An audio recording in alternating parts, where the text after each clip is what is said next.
Good day. Well, we've just got back from seeing Transformers Dark of the Moon. And was it good? Well, no. Not good.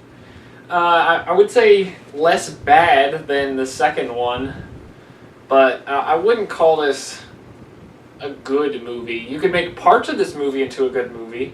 Yes. But I don't think you'd call this a good movie. No, see, here's the thing. This movie has a number of issues. The action, as long as there's no humans on there, is good to a point. Yeah. The humans are still just as bad as they are. Megan Fox, thankfully, is not in this movie, just in case you didn't know. She's replaced by a blonde Megan Fox, who's a different...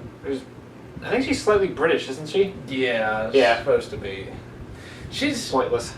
Not as pointless as you would think. She does do something at the end. You talk about that one thing, that could be filled by anybody. I know, but here's the thing. The fact is... when you have a human reminding Megatron who he is... yeah, I don't care if it's a spoiler. When you have a human reminding Megatron of who he is, and she's just the bimbo who's there to look good, that's a problem. Yeah.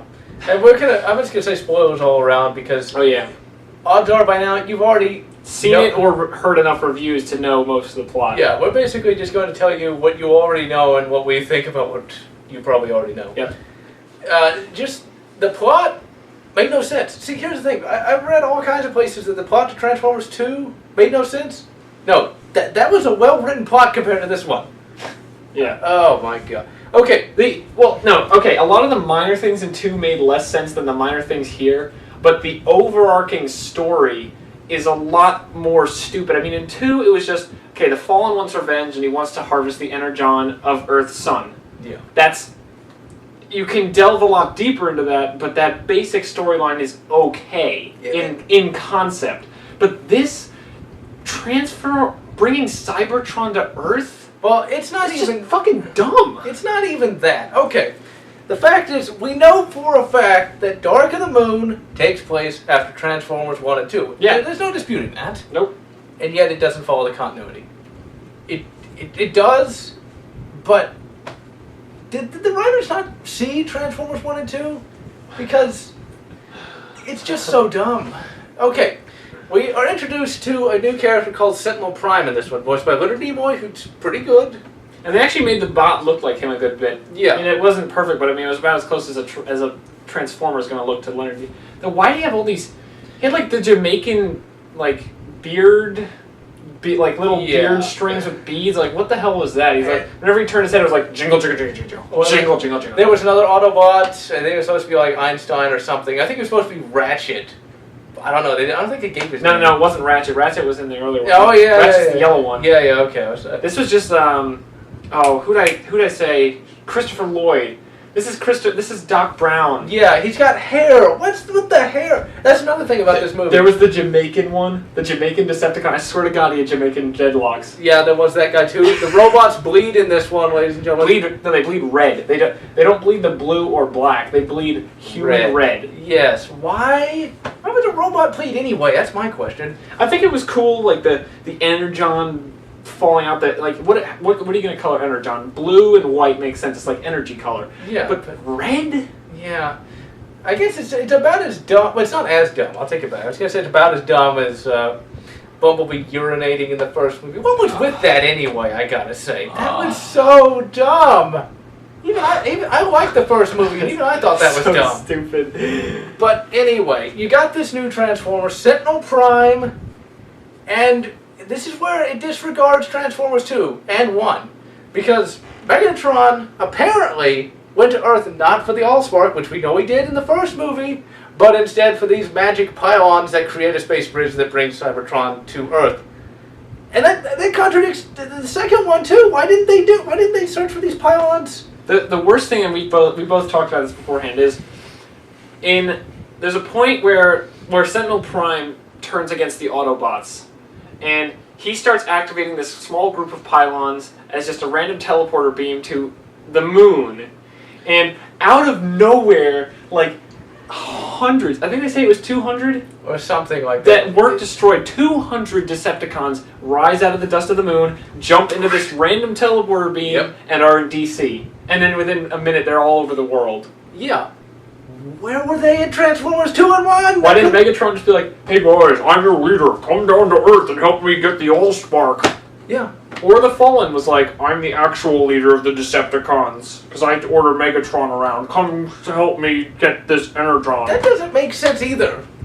You know, I know we shouldn't talk about the second movie, but the Fallen didn't make sense either. I mean, wasn't Megatron the undisputed leader of the Autobot? Is that the Autobot? He was the mentor. Of the Decepticons? I mean, come on! Although another thing I found really stupid is Sentinel Prime planned on joining with Megatron. Now, he fights the Autobots after he betrays them. But earlier on, Optimus Prime takes the mantle of leadership that's somehow around now, because even though it was just... Yeah, how the hell did they know who the leader was? Like, he offers it to Sentinel Prime. How does that... Yeah. It makes no sense. Hey, wait a minute. In Transformers 2, Optimus Prime was the last Prime! No, but I think that's because they thought Sentinel Prime was lost forever. They assumed that he was just gone. That makes sense to me. Because I could easily see... I mean, his ship was blown up. Yeah, but then what about the whole robot heaven thing? Wouldn't they have... I don't know. Those guys weren't alive. He was the last living Prime. Anyway, so Optimus somehow tries to hand him the mantle of leadership, and Sentinel Prime says, "No, you know about this planet, and I don't. You be the teacher, and I'll be your student again. It'll be the opposite of what we used to be," because Sentinel Prime used to be the leader of the Autobots, of course. Betrays them to join Megatron. So, my question is, why didn't Sentinel Prime just take it and then order the Autobots to work with Megatron? Yes. Sure, some of them would have fought back, but then again, some of them would have seen him as the leader and would have followed him. Yes, once again. Okay, I know we haven't done a very good job of breaking it down. I think we're not really going to do that. If you want to see a breakdown... Here, let me give a summary of the story in 5 minutes. Okay. Sam is trying to find a job. Which is so stupid. Which is so dumb and is really... Especially that one... There's one scene where there's the Asian guy from Hangover. Did you see Hangover 1? No. The Asian guy from Hangover 1, that's the gay Asian guy, he acts... There's a lot of gay jokes involving him again. Like the whole bathroom thing. Oh yeah, there's a bathroom. Oh. It's so stupid. But Sam's trying to find a job. He has this super hot girlfriend whose boss is obviously in love with her, and she's just such a bimbo she doesn't even get it. And the Autobots are basically fighting terrorism. They blow up an illegal Middle Eastern nuclear site. Yeah, and we don't even really get to see it. Yeah, we don't see it. They just drive through a checkpoint. One of them transforms, shoots some guards. Even though they're not supposed to hurt humans, but they do. Oh, and apparently, then we also find out before that, in the very beginning, the moon mission was not to just get to the moon. It was to beat the Russians to a crashed spaceship that landed on the moon, which is what Sentinel Prime came in. And so they get to the moon, and Neil Armstrong and Buzz Aldrin, yeah. They see it, and nothing happens. They just explore the ship, and then they come back. It's a spaceship. Yeah. So then, while Sam's trying to find a job, a Russian out of nowhere contacts the colonel, the guy who's been running the Nest team this whole time. Yeah, the guy from the first movie, I think it was a captain in that one. The main military guy. The military guy who's like the super pro Autobot. Yeah. So he's contacted, and they say there's some alien thing in Chernobyl. So Optimus, did any of the other Autobots go? You don't see any of them there. No, that's another thing. The Autobots, if anyone isn't seeing that, how it should have ended, how the Optimus is talking about hiding the bushes, they hide the bushes the entire time. Yeah. It was just Optimus in that one, I think. I do think it was just him, though. Because they ride into the truck, but did they have any other vehicles that looked like... I don't think they did. No, I don't think so. Optimus and a bunch of these Nest guys go there, and they find this artifact that is there, and they get attacked by... Shockwave. He kind of looks like his original He has the one eye. Yeah, he does have that. But he's this giant snake thing. He doesn't even actually link to that. Like, they act like he summons a, slave Decepticon who's just a giant tentacle hentai monster. Yeah. That's, covered in saw blades or some shit. I don't get it. So he attacks the Nest guys, but Optimus fights him off and Shockwave retreats. And it turns out that the Russians had found, years ago, during this whole lunar landing thing, they had found a artifact from the ship, which was part of the engine, of course. Yeah. Somehow a probe got in there, picked it up, and went back when we were still trying to learn how to land on the moon in the first place. Yeah, I mean, this was supposed to be prior to even the first... Now that they already made it into space, but yeah, it's stupid. Yeah. So, and then it turns out that Chernobyl wasn't a nuclear fallout. It was the Russians experimenting with this fusion drive, and then they blew up Chernobyl. They always go for Chernobyl. I mean, is that what happened? I thought it was clever to hide it in Chernobyl, yeah. But then they try to make it so that Chernobyl was actually this fusion alien accident. But that doesn't really go anywhere. No, it doesn't go anywhere at all. So they recover the engine part and they go back, and there's of course a new director of intelligence who's there's always the character. He's exactly like the guy from the second movie that was the really annoying guy that dropped in Egypt. Yes, it is. Because the guy was like, "Oh, I'm all about protocol, and I don't do anything not by the book, and I'm just annoying." You're gonna want him to be, or want her rather, to be crushed. I mean, you've got her up there. She's trying to boss around 20-story, not 20-story, but she's trying to boss around Optimus Prime. And I'm thinking, wait a minute, this guy can crush you by just doing that. Okay. He's just like, I'm just walking along. Oh, what was that under my foot? I mean, seriously. And that's another thing. You know, Sam tries to get involved again. I don't know why he got out of involved, which is kind of funny.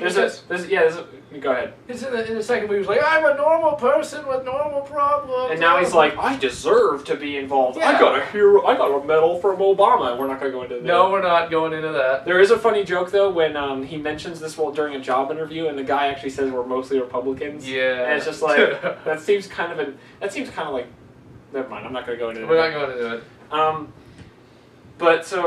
So they do the Chernobyl thing, and then they start finding out, and then Optimus is pissed because it turns out that the humans knew all about this, and then the director of intelligence is like, oh, here's some secret files, and then Buzz Aldrin comes in. I don't know if it's actually him. I don't know. I haven't seen, I don't know what Buzz Aldrin looks like. Yeah, I mean, it could be him, it might not be. Yeah, him and some other NASA guys come in, and then they find out that they're all these NASA guys are getting killed by Megatron and this bird Decepticon. Laserbeak finally shows up. Yeah, he doesn't look that bad. Yeah. He looks okay. He's pretty intimidating, but he doesn't have lasers. Yeah, he doesn't. It'd kind of cool if he was like, laser. Yeah, none of the Autobots have energy weapons. In fact, there's one scene where Optimus, he has like this shotgun, he's like, it becomes a giant shell. that one shot was like, and the shell that pops out could have easily crushed all the humans around him. But alas, it didn't. That would have been so sick if it just came out was like, oh, Sam's dead. Oh, shit. Well, let's get on with the mission. We're going to get into Sam. Oh, yeah. We'll get into the human characters later, but I'm still trying to do the plot synopsis. Go ahead.